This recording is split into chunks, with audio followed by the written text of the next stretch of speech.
Iyi ni radiyo ijwi y'Amerika.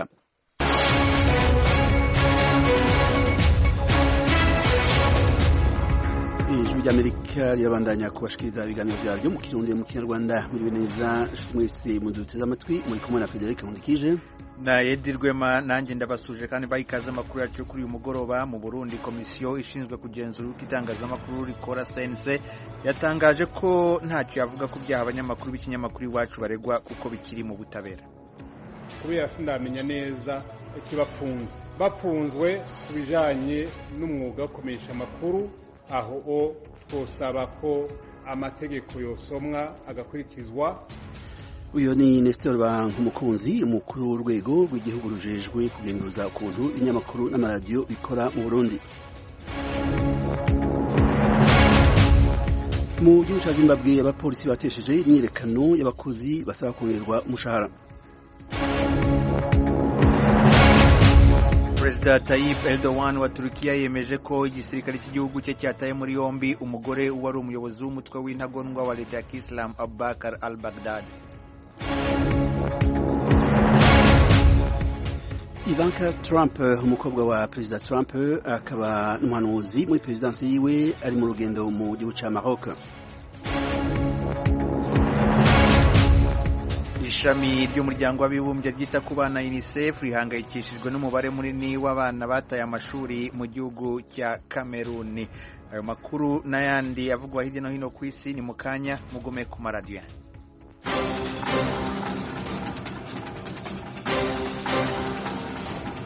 Aya makuru tuyatanguye mu gihugu ca Zimbabwe, aho abapolisi baburijemwo imyiyerekano y'abakozi basaba kongerwa umushahara. Ivyo bibaye umunsi umwe nyuma yaho abaganga bariko baragira imyiyerekano yo gusaba kongerwa umushahara bakuriwe mu kazi.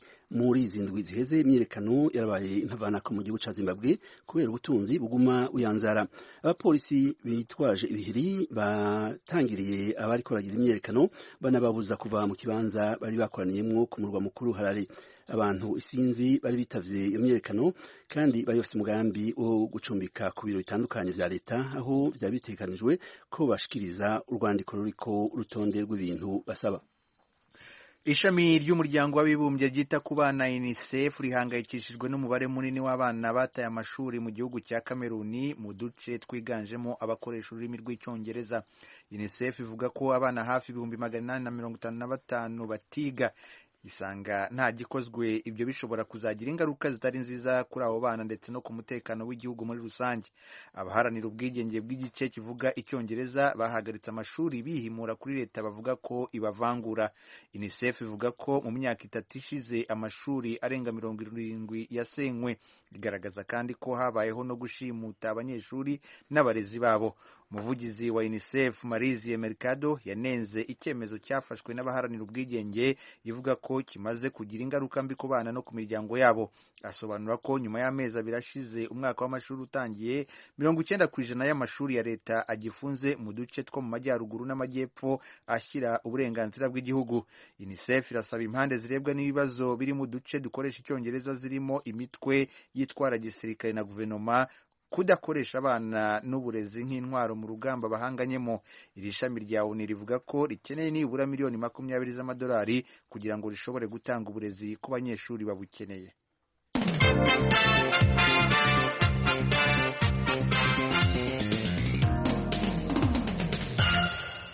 Ivanka Trump, umuhanuzi mukuru muri perezidansi ya Amerika, yashitse mu gihugu ca Maroc, aho agiye gushikiriza imigambi yo guteza imbere abafasoni mu vyerekeye ubutunzi. Uyu mukobwa wa Perezida Donald Trump yakiriwe n'umuganwakazi Lala Merriam hamwe n'umushikiranganje yajejwe imigenderanire uyu munsi ku wa 3 mu nama yabereye ku murwa mukuru Rabat. Muri urwo rugendo rw'iminsi 3 azogira mu gihugu ca Maroc, Ivanka Trump azoshikiriza umugambi wa leta zunze ubumwe za Amerika wo guteza imbere abafasoni ku isi mu vyerekeye ubutunzi uzwi ku izina Women's Global Development and Prosperity Initiative.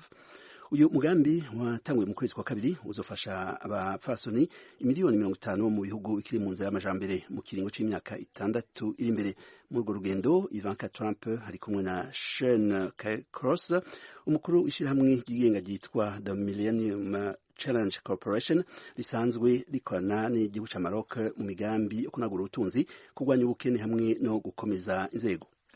Perezida Tayyip Erdogan wa Turukiya yemeje ko igisirikare cy'igihugu cye cyataye muri yombi umugore wari umuyobozi w'umutwe w'intagondwa wa leta ya Kiyisilamu Abubakar al-Baghdadi. Avugira kuri televiziyo y'igihugu mu mujyi wa Ankara, Perezida Erdogan yagize ati twafashe umugore we na mushiki we ariko ntitwigeze tubikabiriza nk'uko abandi baherutse kubikora. Abo avuga ni Leta Zunze Ubumwe za Amerika ubwo ingabo zayo zari zimaze kugaba ibitero byaviriyemo al-Baghdadi kwiyica. Perezida Trump yafashe urupfu rwe nk'intsinzi ikomeye. Perezida wa Turukiya ntiyigeze asobanura mu buryo burambuye uko umugore wa al-Baghdadi yatawe muri yombi. Ku wa kabiri, abategetsi muri Turukiya bari batangaje ko bataye muri yombi mushiki wa al-Baghdadi, umugabo we ndetse n'umwana wabo. Umwe mu bategetsi muri icyo gihugu yavuze ko mushiki wa al-Baghdadi witwa Razmia Awad w'imyaka 65 yafatiwe mu gitero cyagabwe mu gace kayoborwa n'ingabo za Turukiya kari mu ntara ya Aleppo. Andi makuru atugezeho mu kanya nuko guverinoma y'u Rwanda yandikiye abadepite b'Abongereza bari baherutse gusaba Perezida Kagame kurekura General Frank Rusagara na Colonel Tom Byabagamba, aba bombi bakatiwe n'urukiko. Guverinoma y'u Rwanda ivuga ko umwanzuro abadepite bashingiyeho uko abagabo bombi bafunzwe binyuranyijwe n'amategeko bwawo ukemangwa. Minisitiri w'ubutabera Busingye avuga ko mu mategeko y'u Rwanda nta guverinoma yivanga mu manza nshinjabyaha.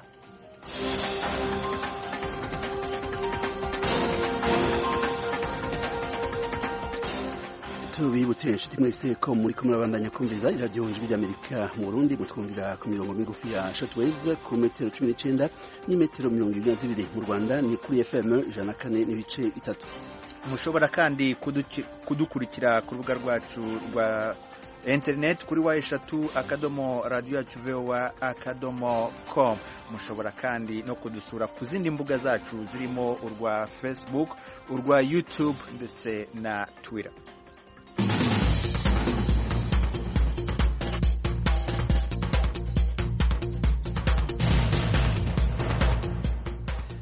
Ku nshuro ya mbere inyuma y'indwi zibiri, abamenyeshamakuru bane b'ikinyamakuru cigenga Iwacu n'umushoferi wabo bafunzwe. Urwego rucungera ingene ibinyamakuru n'amaradiyo bikora mu Burundi sense rwagize ico rushikiriza kuri uyu wa gatatu ku muhingamo. Nestor Bankumukunzi arongoye urwego sense yavuze ko atakintu urwego arongoye rushobora kuvuga ku vyaha abamenyeshamakuru bagirizwa ngo kubera rudashobora kwinjirira utungane. Ni inkuru ya Eloge Wirikaneza, umumenyeshamakuru w'Ijwi ry'Amerika i Nairobi mu gihugu ca Kenya. Yugurura ibikorwa byo kwerekana uko abakenyezi bahabwa ijambo mu binyamakuru bitandukanye mu Burundi, Diane Ndonse atwayishira hamwe y'amenyesha makuru b'abakenyezi ya FJ mu mfunyafunyo y'Igifaransa yagarutse ku kibazo c'amenyesha makuru b'ikinyamakuru cigenga Iwacu bafungiwe mu ntara ya Bubanza kuva kwa 22 ukwezi guheze. La FJ a aussi conduit le processus qui a abouti à la mise en place d'une charte des médias sensible au genre et de son plan d'action. Agira ati AFJ yateguye ibikorwa vyashitse ku mwumvikano w'ibinyamakuru wo kwitwararika ibijanye n'iringanishwa ry'ibitsina hamwe n'ibiganiro n'amakuru yibanda cyane kugwaruka n'abakenyezi. Turishimiye ko ubushikiranganje bujejwe kumenyesha amakuru bwashizeho komite y'ugukurikiranishirwa mu ngiro ry'ayo masezerano, ariko turabajwe no kubona hari umukenyezi ari muri iyo komite afungiwe Bubanza. Ni Agnes Ndirubusa wo mu kinyamakuru Iwacu yahagaritswe ku 22 ukwezi kw'icumi ari kumwe n'abagenzi be batatu. Dusaba ubutungane kwihutisha amatohoza kugira ngo barenganurwe. Mu bikorwa vyabereye mu kigo c'amenyesha makuru Maison de la Presse ku mugwa mukuru w'ubutunzi Bujumbura, n'abaserukira urwego rucungera ingene itangazamakuru rikora mu Burundi sense niho bari. Nestor Bankumukunzi rurongoye mu kiganiro kigufi yahamenyesha makuru yavuze ko dosiye y'amenyesha makuru b'ikinyamakuru cigenga Iwacu n'umushoferi wabo atakintu kinini yoyishikirizako, asigura ko adashobora kwinjirira ubutungane. Kandi nubwo icariho c'umushikirizamanza wa Republika mu ntara ya Bubanza bafungiwemwo yabagirije gufatikanya n'abashatse guhungabanya umutekano w'igihugu, Bankumukunzi bashimangira ko ikigajejwe kitigeze kimenyeshwa ico bafungiwe. Ikijanye n'ifungwa ry'abamenyeshamakuru kumbure nta vyinshi mpava ndakivugako kubera sindamenya neza ikibapfunze. Bafunzwe kubijanye n'umwuga wo kumenyesha amakuru, aho twosaba ko amategeko yosomwa agakurikizwa ariko bapfunzwe n'ibindi nk'uko meje kubivuga mu mwanya waheze, umumenyeshamakuru akoze ikosa ritajanye n'umwuga wiwe afatwa nk'umwenegihugu asanzwe. Rero nta vyinshi nobivuga ko kuko gushika uno munsi abo bamenyeshamakuru muri sense ntituramenya ngo tumenyeshwe neza ikibafunze, ariko novuga yuko mu gihe amategeko ategekanye kuko zikosa kanaka rihanirwa, ikigo sense rero nticovuga ngo itegeko kanaka ntirikurikizwe, ko tugiye guhonyanga uburenganzira bw'abajejwe ico gisata. Umupfasoni Ndonse nawe yagarutse ku kuntu abakenyezi baserukiwe mu bimenyeshamakuru, asanga mu kiringo c'imyaka 3 harabaye impinduka nziza. Ibitigi dufite icegeranyo ca sense nyene en 2016 cerekana yuko n'abamenyeshamakuru b'abakenyezi baja kuvuga gutorokanya amakuru bari ku bice 18% mu gihe iby'abagabo byari kuri 82%, ariko uno munsi muri kino cegeranyo mwabonye yuko bageze ku bice 22, ni kuvuga ko baduze ibice hafi 5% kuko ni 22% mu gihe iby'abagabo nabyo biri kuri 73 birenga n'uduce kwijana. Ni kuvuga ko harabaye intambwe. Twebwe rero turabashimira nka FJO yuko mwateye intambwe irahari, ariko ntishimishije cyane rwose ku buryo twoca twicara cyane ngo dukorere kuri urwo rugezo nyene ruhari. Haracakenewe iyindi ntambwe kandi bivuye ku nguvu zanyu. Amesha makuru y'ikinyamakuru cigenga Iwacu n'umushoferi wabo bafungiwe mu ntara ya Bubanza mu burengero bw'u Burundi kuva bahagarikwa kuwa 22 ukwezi guheze. Bafatiwe muri komine Musigati muri yo ntara nyene. Bari kurondera amakuru ku mugwi w'abantu bitwaje ibigwanisho baturutse mu ntara ya Kivu y'ubumanuko muri Republika ya Demokarasi ya Kongo, bari batanye mu mitwe n'inzego z'umutekano. Umuhari ugwanya leta y'u Burundi Red Tabara ufite ibirindiro aho muri Kivu y'ubumanuko wahavuye wemanga ko barabagwanyi bawo. Amashirahamwe hano ubwigenge bwa kiremwa muntu n'ubwamenyesha makuru akomeje kwiyamiriza ifatwa n'ifungwa ry'abakozi ba Iwacu, agasigura ko bari gukora umwuga wemewe n'amategeko y'igihugu kandi atatangazo canke ubundi butumwa bw'abategetsi vyigeze bibuza abamenyesha makuru kuja kurondera y'amakuru. Narijyabo ikinyamakuru bakorera cemeje ko bari babanje kubimenyesha abajejwe intwaro. Eroge Urikaneza, Nairobi, Ijwi rya Amerika. Urakoze Eloge. Tukiri mu Burundi kandi Perezida Petero Nkurunziza yasozereye umwiherero wa nyuma wa leta yiwe yibutsa abarundi kuzomusubirira afite amahirwe yo gukomezaho ibikorwa vy'amajambere vyari bigeze mu gihugu. Uwo mwiherero warumaze iminsi 2 ubera Gitega ku murwa mukuru wa politika. Iyi nkuru yateguwe n'Ijwi ry'Amerika n'abanywanyi baryo mu Burundi. Tugiye kwishikirizwa n'umumenyesha makuru wacu Desire Hatungimana ari i Kigali mu Rwanda.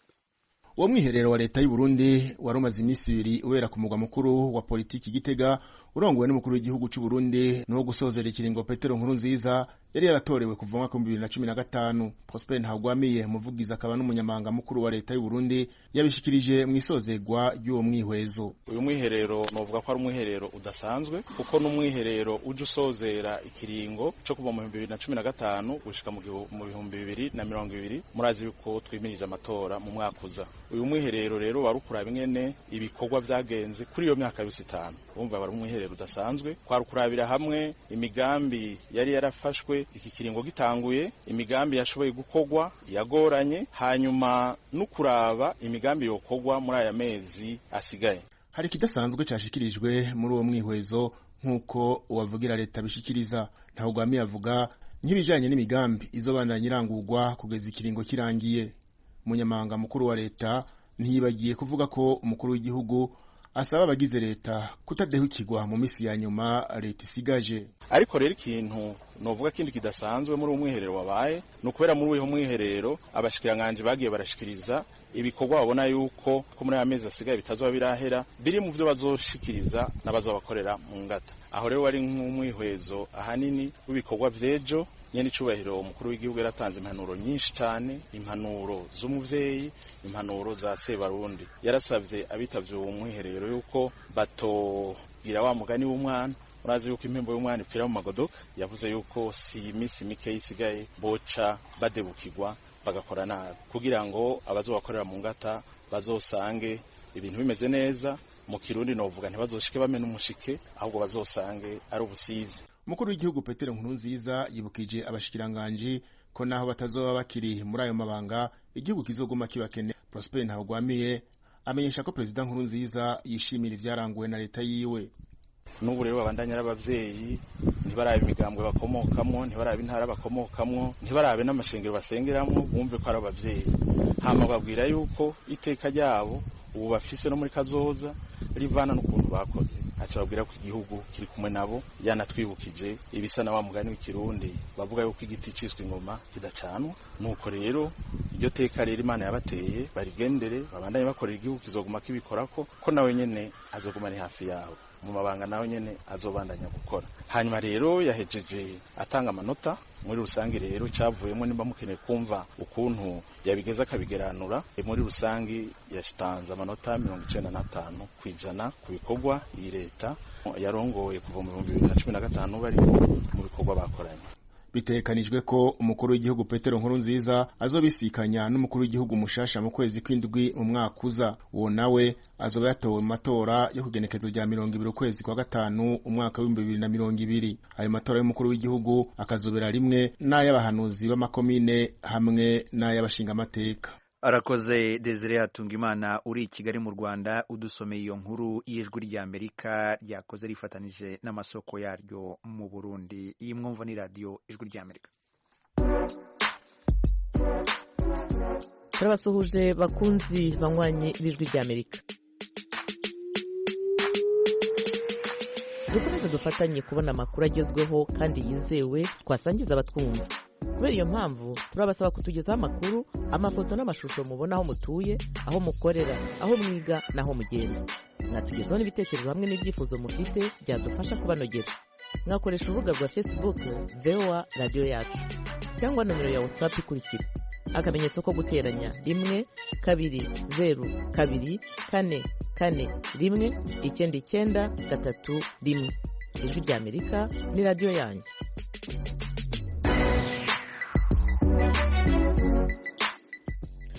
Mu Rwanda kuri uyu wa gatatu hatangiye inama ngarukamwaka y'urwego rw'ubushinjacyaha. Minisitiri w'ubutabera mu Rwanda icyarimwe n'intumwa nkuru ya leta Bwana Johnston Busingye yasabye abashinjacyaha gukomeza kubahiriza ibyo amategeko ateganya. Ni inkuru y'umunyamakuru w'ijwi ry'Amerika Eric Bagirubusa i Kigali mu Rwanda. Atangiza iyi nama ireba urwego rw'ubushinjacyaha mu Rwanda, Minisitiri w'ubutabera icyarimwe n'intumwa ya leta Bwana Johnston Busingye yibukije abakora muri uru rwego ko bagombye kongera gusubiza amaso inyuma bakareba niba buri umwe yarubahirije inshingano ashinzwe muri uyu mwaka 2019 werekeza ku musozo.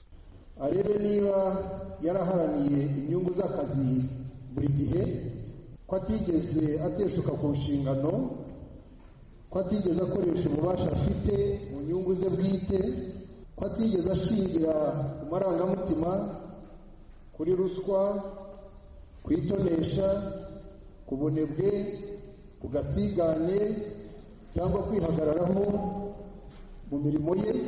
Arebe niba igihe cyose yabonaga ko icyaha cyakozwe yaharaniye yivuye inyuma ko inkiko ziri mu rugo kandi zigakora nazo icyo zigomba gukora. Minisitiri w'ubutabera icyarimwe n'intumwa nkuru ya leta yongeye kwibutsa ko abakora mu rwego rw'ubushinjacyaha bagombye kugendana n'igihe kugeza ubu gisa n'ikigendwa n'ikoranabuhanga kugira ngo batazisanga basigaye inyuma mu mikorere. Bwana Busingye yavuze ko kubera igitutu cy'ikoranabuhanga kugeza ubu ibintu byashoboraga gukorwa nonaha ntibimenyekane, byashobora gukorwa ejo hashize ntibimenyekane vuba vuba. Ubu ngubu ntibigishoboka. Ubu ngubu ikintu kirakorwa mu minota 30 kikaba kirazwa. Ikoranabuhanga, imbuga nkoranyambaga, itangazamakuru, ibi byose biri ahantu hose. Kugira ngo rero umuntu aguma atekereza ngo ngiye nshobora gukora iki kintu ngo ubuzima bugakomeza, ntabwo bigishoboka. Uyu munsi rero inama nk'iyi ni inama imwe ngarukamwaka, ni ukuvuga ngo dukore ibyo amategeko atwemerera gukora, tutongera no gutekereza ko dushobora kurengera ntibimenyekane, ntitunakore kugira ngo niba tatubona tugumiraho. Niyo nama twabagira. Naho Bwana Jean Bosco Mutangana umushinjacyaha wa Repubulika nawe yasabye abategeka kudakomeza gukora amakosa mu gihe aribo bagombye kuyakumira. Amwe muri yo yakunze kumvikana mu nkiko naho abafungwa bagiye bumvikana bavuga ko bafunzwe binyuranije n'amategeko bigizwemo uruhare n'abashinjacyaha. Bwana Mutangana akihaniza bagenzi be bishoboka ko bagaragaye hayo makosa. Umushinjacyaha arahirira kubahiriza amategeko ahereye ku itegeko nshinga. Niba itegeko ryahaye ububasha gukora investigations prosecutions, ni ukuvuga ngo afite powers amategeko amwemerera. Izo powers zigomba gukoreshwa neza. Nta mushinjacyaha ufunga umuntu adafite impamvu zikomeye zituma umuntu akekwaho icyaha. Twagiye tubona incidents z'aho babikora bakarengera, abo rero twabafatiye ingamba. Umushinjacyaha wa Repubulika akavuga ko nyuma y'iyi nama ngarukamwaka y'umunsi umwe abashinjacyaha baza kuyisohokamo hari impinduka mu mikorere. Turasanga ko hari ibitaragenze neza, dusaba ababigizemo uruhare kwikosora. Akenshi dutanga last chance, ntabwo duhita dufata ibihano biremereye, kuko buri muntu agomba kuba afite ibisobanuro biba bituma afite ukuntu yitwaye. Ntabwo abashinjacyaha ari abamarayika, bafite amategeko abagenga. Iyo hari iryishwe ntabwo bibavuga yuko akenshi aba yabigambiriye. Iyi ni inama ibaye nyuma y'umunsi umwe gusa hatangijwe umwaka w'ubucamanza mu Rwanda. Kugeza ubu muri uyu mwaka urwego rw'ubushinjacyaha mu Rwanda rubarura imanza zisaga 45,000 rwakiriye, ruvuga ko ziyongereyeho kugira 70% ufatiye ku yandi madosiye yo mu myaka yashize. Icyakora yose siko agezwa mu nkiko, ahubwo ngo hashyirwe ingufu mu gukumira ibyaha. U Rwanda nk'igihugu kigendera ku mategeko nk'uko bigaragara mu mibare yatanzwe n'urwego rw'igihugu rw'imiyoborere mu Rwanda RGB, ubutabera buhabwa amanota 88.34% muri rusange, ariko ku kigero cya 17% inkiko zo ntizigenga. Hari kandi abanyarwanda 40% batanyurwa n'ishyirwa mu bikorwa ry'ibyemezo by'inkiko. Ubutegetsi bukavuga ko ubundi byagombye kuba biri ku mpuzandengo y'100%. Iyi nama ngarukamwaka y'urwego rw'ubushinjacyaha iribanda ku kureba aho bageze n'aho bifuza kugera, yakomereje mu muhezo.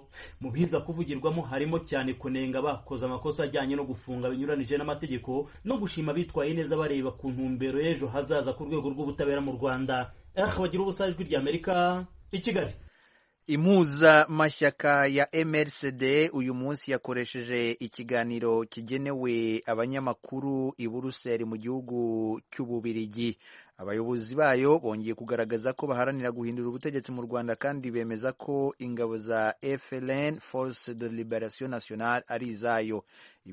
Ibisobanuro turabihabwa na Innocent Biruka, n'umunyamabanga mukuru mu mbabare wungirije wa MRCD, mu kiganiro yagiranye na mugenzi wacu Venuste Nshimiyimana, umunyamakuru w'ijwi ry'Amerika ku mugabane w'Uburayi. Twebwe turi umuryango nyarwanda witwa MRCD rwose, tukaba dufite n'abasore n'inkumi bari kumwe bitwa FLN, biyemeje mu buryo bwo kwirengera, bwo kubwira Kagame yuko izo ngufu arata nabo bashobora kuba bazibona kuri ingufu n'iz'abaturarwanda. Kuva uyu munsi, nimba numva neza nk'uko umaze kubivuga, muremera ko ari mwebwe mufite ziriya ngabo za FLN zivugwa yuko zigaba ibitero mu Rwanda zikica abantu? Ntituvuga yuko ari FLN igaba ibitero byose mu Rwanda, kuko mu Rwanda habaye byinshi. Irabumvise nk'ibyabereye mu majyaruguru ubushize, hari inkurikizi zabaye, hari abahamagawe na za ribu zibabaza, ngira ngo bumvise bigeze bumva twe batuvugamo. Twebwe rero turagira ngo tubwire abo bose ko isaha yageze yo kwirengera. Abo banyarwanda baba bayege nibo nshaka kumva. U Rwanda rutuwe na miliyoni hafi 12. Mu Rwanda bahatuye bafite umutekano, iyo abo bahungu banyu yenda batagiye kubadurumbanya. Ntabwo sinumva uvuga ngo abanyarwanda abo bushaka kuvuga. Impungenge abanyarwanda barazifite nyinshi, ngira ngo urazi ibyegeranyo byagiye bisohoka. Hanyuma rero iyo wumvise noneho amaganya y'abanyarwanda ku maradiyo, abanyarwanda basigaye batinyuka bakavuga. Nahoze numva ejo bundi umugabo witwa Barafinda Sekikubo si umusazi, ahubwo gusara kwe ni kwiza kuko avuga iranguruye ijwi. Igenda ndashaka kukubaza ku byerekeranye na FLN n'ibyo bitero muvuga mukora. Murareba mugasanga u Rwanda magingo yaho rugeze rukeneye ibyo bitero, urebye aho rwavuye n'aho rugeze rwiyubaka? U Rwanda rero aho rwavuye, ngira ngo nkubwire yuko u Rwanda twabisobanuye nabyo, ntabwo aho rwavuye ari habi nk'aho rugeze ubu, nk'aho ejo rushobora kuzaba ruri. Ntabwo Biruka, aho u Rwanda rwavuye ntabwo ari habi, rwaravuye mu icuraburindi abantu bagapfa bakangana kuriya. Aho u Rwanda rwavuye ntabwo ari habi. Twebwe turafata iriya gahunda ya FPR yose yatangiye mu kwa 10 muri 1990, tukageza muri 1994. ariko nitwandika amateka biruka. Ubu ngubu turi muri 2019. U Rwanda aho rugeze ubu ngubu, nkamwe ndakubaza, iyo muvuga muti twebwe turi mu ishyaka rirwanya ubutegetsi rishaka kuhindura ibintu, ni iki kintu muzazana u Rwanda rudafite? Muzabihinduza agakoni k'abanyabufindo? Oya, ntituzabihinduza agakoni k'abanyabufindo. Aya mu majyambere uvuga n'uwo mutekano usobanurwa cyane cyane n'abari ku butegetsi, nibo babona amagambo yo kuwusobanura, kuko bazi neza ko bahaye ijambo Rwanda iyo hasi abanyarwanda yabivuga ukundi.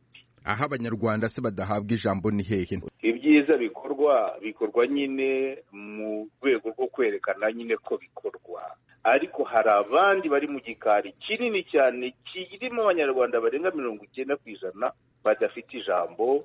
Biravugwa, uzajye wumva ibivugirwa n'abantu bari mu magereza, ibyo Ingabire atinyuka akavuga. Ahubwo se wo Ingabire uvuga uko ibyo avuga abivuga yicaye iwe, kutigeze wumva bamufashe ngo bamwishe bamufunze? Ingabire afite igihagararo yubatse. Ingabire yaratinyutse, ni umukobwa w'i Rwanda. None mwebwe kuki mudatinyuka ngo mujye bamushize no mu gihome? Arakoze Venuste Nshimiyimana. Gusa tubisegureho ko iyo nkuru itarangiye neza kubera akabazo ka tekinike, ariko muzayikurikira mu buryo burambuye mu makuru yacu ataha. Muri aya makuru kandi tubabwire ko guverinoma y'u Rwanda yasubije abadepite b'Abongereza bari baherutse gusaba Perezida Kagame kurekura General Frank Rusagara na Colonel Tom Byabagamba. Aba bombi bakatiwe n'urukiko rwa gisirikare mu kwezi kwa gatatu mwaka 2016. Minisitiri w'ubutabera akaba n'intumwa nkuru ya leta y'u Rwanda Johnson Businge yavuze ko Frank Rusagara na Tom Byabagamba bajuririye igihano bahawe, bityo na n'ubu urubanza rwabo rukaba rukiri mu rukiko rw'ubujurire. Minisitiri Businge avuga ko mu mategeko y'u Rwanda nta guverinoma yivanga mu manza nshinjabyaha, avuga ko uretse gusa igihe yabisabwa hisunzwe amategeko n'inzira ziboneye. Twababwiye kandi ko mu gihugu cya Zimbabwe abapolisi baburije mu myiyerekano y'abakozi basaba kongerwa umushahara. Ivyo bibaye umunsi umwe nyuma yaho abaganga bari koragira imyiyerekano gusaba kongerwa umushahara bakuriwe mu kazi. Muri indwi ziheze imyiyerekano yabaye intavanako mu gihugu cya Zimbabwe kubera ubutunzi buguma buyanzara. Ishami ry'umuryango w'abibumbye ryita ku bana UNICEF rihangayikishijwe n'umubare munini w'abana bataye amashuri mu gihugu cya Kameruni mu duce twiganjemo abakoresha ururimi rw'icyongereza. UNICEF ivuga ko abana hafi 855 batiga, isanga nta gikozwe ibyo bishobora kuzagira ingaruka zitari nziza kuri abo bana ndetse no ku mutekano w'igihugu muri rusange. Ivanka Trump, umuhanuzi mukuru muri perezidansi y'Amerika, yashitse mu gihugu cya Maroc aho agiye gushikiriza imigambi guteza imbere abafasoni mu vyerekeye ubutunzi. Uyu mukobwa wa perezida Donald Trump yakiriwe n'umuganwakazi Leila Mariam hamwe n'umushikiranganje ajejwe imigenderanire uyu munsi ku gatatu mu nama yabereye ku murwa mukuru Rabat. Muri urwo rugendo rw'iminsi 3 azogira mu gihugu cya Maroc, Ivanka Trump azoshikiriza umugambi wa leta zunze ubumwe za Amerika wo guteza imbere abafasoni ku isi mu vyerekeye ubutunzi uzwi ku izina Women's Global Development and Prosperity Initiative. Perezida Tayyip Erdogan wa Turukiya yemeje ko igisirikare cy'igihugu cye cyataye muri yombi umugore wari umuyobozi w'umutwe w'intagondwa wa leta ya Kisilamu Abubakar al-Baghdadi. Avugira kuri televiziyo y'igihugu mu mujyi wa Ankara, Perezida Erdogan yagize ati, twafashe umugore we na mushiki we ariko ntitwigeze tubikabiriza nk'uko abandi baherutse kubikora. Aho avuga ni leta zunze ubumwe za Amerika ubwo ingabo zayo zari zimaze kugaba ibitero byaviriyemo al-Baghdadi kwica. Perezida Trump yafashe urupfu rwe nk'intsinzi ikomeye. Perezida wa Turukiya ntiyigeze asobanura mu buryo burambuye uko umugore wa al-Baghdadi yatawe muri yombi. Kuwa kabiri, abategetsi muri Turukiya bari batangaje ko bataye muri yombi mushiki wa al-Baghdadi, umugabo we n'umwana wabo. Shuti mwari muduteze amatwi, aha niho dusoreje amakuru yacu yo kuri iyi saha. Tubashimire kuba mwaduteze amatwi, dushimire Engineer Joe wadufashije mu buhanga bw'ibyuma, Fatuma Alimasi Kalala wegeranyije aya makuru na Etienne Karekezi wari wihagarariye. Muri studio ya 5 Washington DC mwari kumwe nanjye Edi Rwema na Frederic Nkundikije. Nanje ndabifurije umugoroba mwiza, amahoro, mutekanirwe mu banyu no mu byanyu.